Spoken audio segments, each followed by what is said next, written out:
भारत ने बड़ी ही कुशलता से अमेरिकी तंत्र का भेदन किया है। भारत के सामने अमेरिकी तंत्र के नाकाम होने से चीन जहां हैरान है तो वहीं अरब देशों को भी भारत के ताकत का एहसास हो गया। पिछले 4 महीनों से अमेरिका के सारे कूटनीतिक चैनलों की क्षमता भारत के कूटनीतिक चैनलों के सामने नाकाम हो गई। एक समय था जब अमेरिका के डिप्लोमेट, अमेरिका के प्रतिनिधि, सांसद या अमेरिका के किसी अधिकारी का भारत में आना बहुत ही ज्यादा प्रभाव रखता था, लेकिन आज समय बदल चुका है। अमेरिका के रक्षा मंत्री, अमेरिका के विदेश मंत्री, यहाँ तक कि खुद अमेरिका के राष्ट्रपति जो बाइडेन जैसे बड़े नेताओं की कोशिश या फिर आमने सामने की मुलाकात भी भारत के फैसले को बदल नहीं पाती। आखिर ऐसा क्या बदल गया कि अब भारत के सामने अमेरिका, ब्रिटेन या पश्चिमी देशों के तंत्र नाकाम हो रहे हैं? दरअसल इसी का जवाब दिया है थिंक टैंक CSIS के दिग्गज लेखक और मिडल ईस्ट एशिया के जानकार जॉन बी अल्टरमैन ने कहा कि भारत अपने हितों को लेकर काफी मुखर हो गया। अब भारत अपने हितों के लिए किसी भी प्रस्ताव को मानने से पहले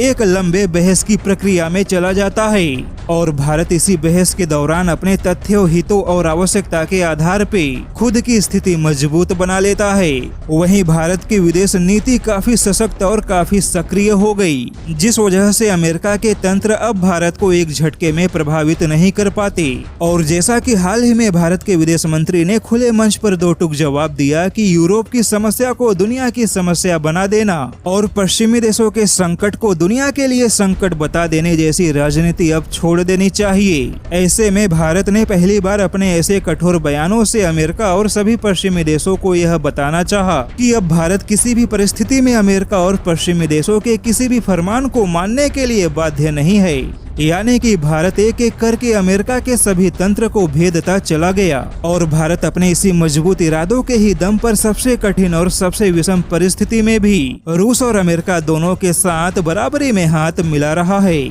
यानी कि रूस के तेल का मुद्दा हो या रूस के हथियारों का मुद्दा, भारत ने हर जगह पे अमेरिका के तंत्र को बड़ी ही कुशलता से भेदने में सफलता हासिल की है।